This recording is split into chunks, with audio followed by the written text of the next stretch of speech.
Oi, pessoal, vamos retomar aqui nossas aulas, já pertinho do fim. Vamos agora falar um pouquinho sobre o poder dever de aplicação das sanções, né? Eu falei um pouquinho sobre isso no nosso primeiro momento aqui juntos, mas eu preciso voltar, nisso com um pouco mais de detalhe.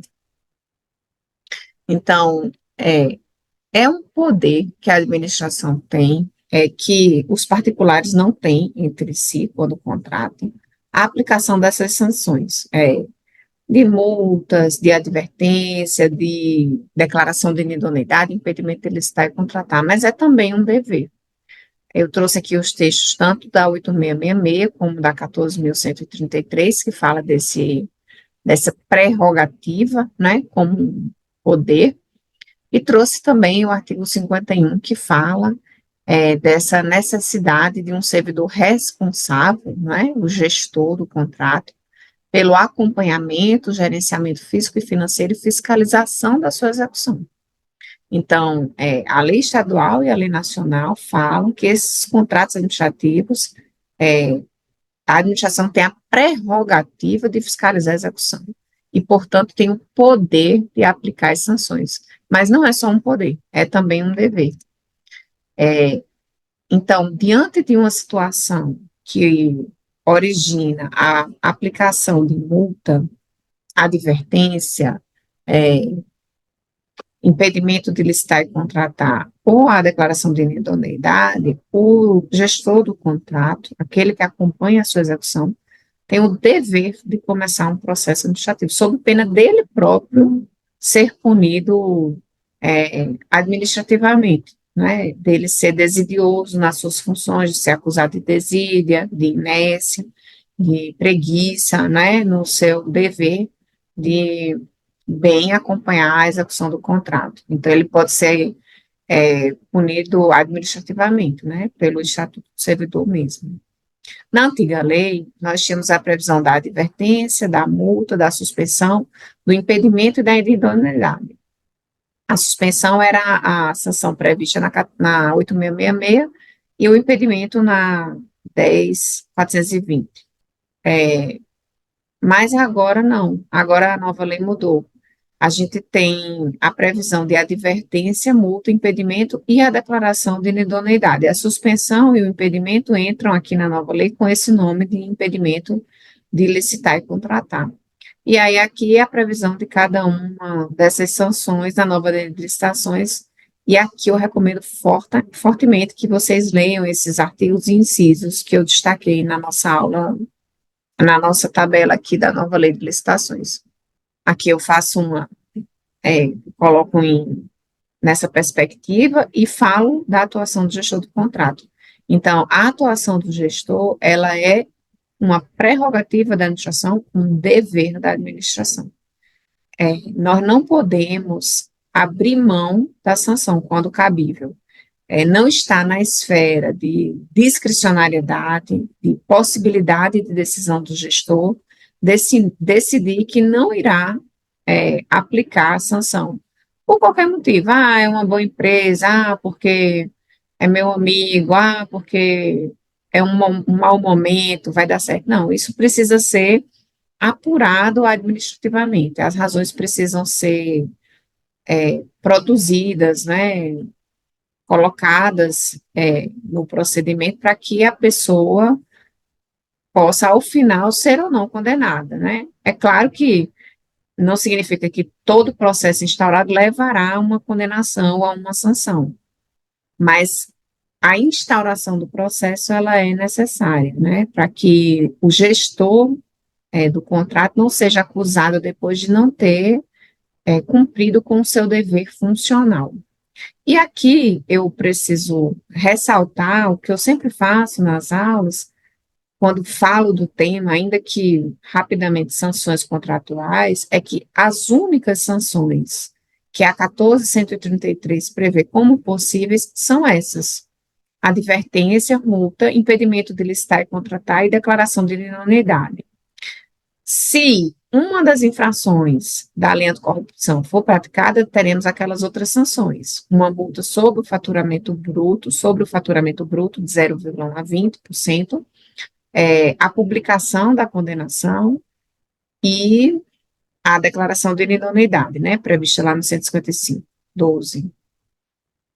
E só essas. Eu já peguei processo aqui que o gestor tinha um pedido, por exemplo, de reequilíbrio econômico-financeiro no contrato e havia, havia sido praticado uma infração que daria ensejo à sanção de multa. E quando eu peguei o processo, que conversei com o gestor falou assim, não, mas aí eu ao invés de aplicar a multa, eu puni a empresa não dando reequilíbrio econômico-financeiro. Não pode. É, é, uma coisa não tem nada a ver com a outra. Você não pode punir a empresa de outra forma. Então, se ela fez um pedido de reequilíbrio econômico-financeiro, né, que já estudamos aí quando estudamos licitações, no curso que a gente fala sobre gestão de contratos, a gente fala em reequilíbrio econômico-financeiro. Se ela faz um pedido de reequilíbrio econômico-financeiro, a administração precisa analisar esse pedido, seja para conceder, seja para negar. Não pode haver uma troca. Ah, eu não vou dar o reequilíbrio econômico-financeiro dela, mas também eu não apliquei a multa, ficou elas por elas. Não, não existe isso. E aqui eu retomo aquela ideia inicial de legalidade. Para que uma conduta seja passível de punição, sanção, é preciso que essa conduta esteja delimitada na lei e a sanção também. Quando a gente começa a estudar direito, lá no nosso início, há sempre um doutrinador que é muito citado, César Beccaria, que escreveu um livro há muitos anos, centenas de anos, algumas centenas de anos, que ele fala que não há crime sem lei anterior que assim o defina, nem pena sem prévia combinação legal. Então, é, para que e aí também uma infração administrativa, para que um fato da vida seja selecionado como infração administrativa, o legislador precisa ter feito isso, tem que ter uma lei dizendo, isso aqui é uma conduta passiva de sanção. E qual é a sanção? A que eu quiser? Posso dar chicotadas na contratada? Não posso. Posso chamar de feio? Não posso. Posso não dar um reequilíbrio econômico? Você não posso. O que eu posso fazer é advertência, multa, impedimento de licitar e contratar e a declaração de inidoneidade. Então, o gestor há de estar sempre muito atento às infrações que estão tipificadas e às sanções que são permitidas. E aqui eu trouxe um julgado do Tribunal de Contas da União que fala sobre esse papel do agente público na aplicação de sanções. Esse é um julgado de 2015 do plenário do Tribunal de Contas da União. Apesar de antigo, permanece válido, vigente, íntegro, e na nova lei há de ser aplicado o mesmo entendimento. E nesse julgado, o Tribunal de Contas fala assim: em série de auditoria, com o objetivo de avaliar a execução das obras de construção de unidades habitacionais, foram apontadas, entre outras falhas, atraso não justificado da obra, o que denota fiscalização ou supervisão deficiente ou omissas. Então, veja que se há um atraso não justificado na obra e não há um processo administrativo, um PAF, né, aberto, há uma falha aqui, uma omissão da fiscalização ou supervisão do contrato. Foi o entendimento que o Tribunal de Contas pacificou.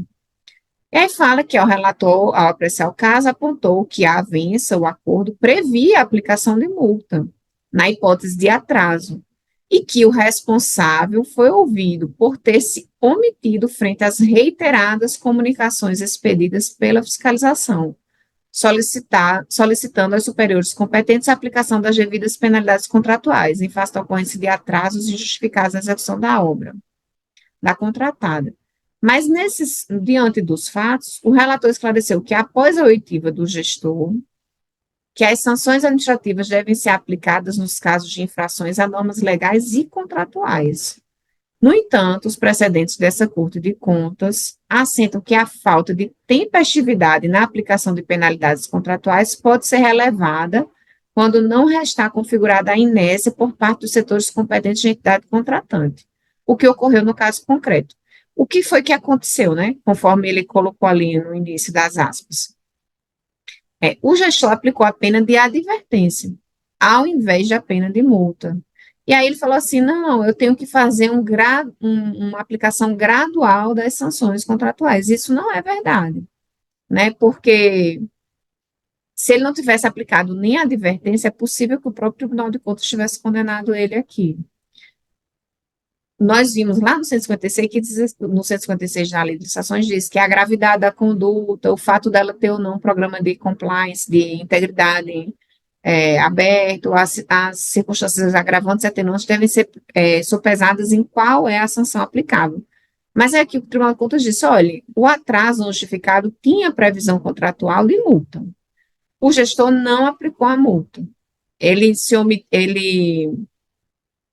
ele foi tido como um gestor omisso, mas ele aplicou uma sanção, que foi a advertência.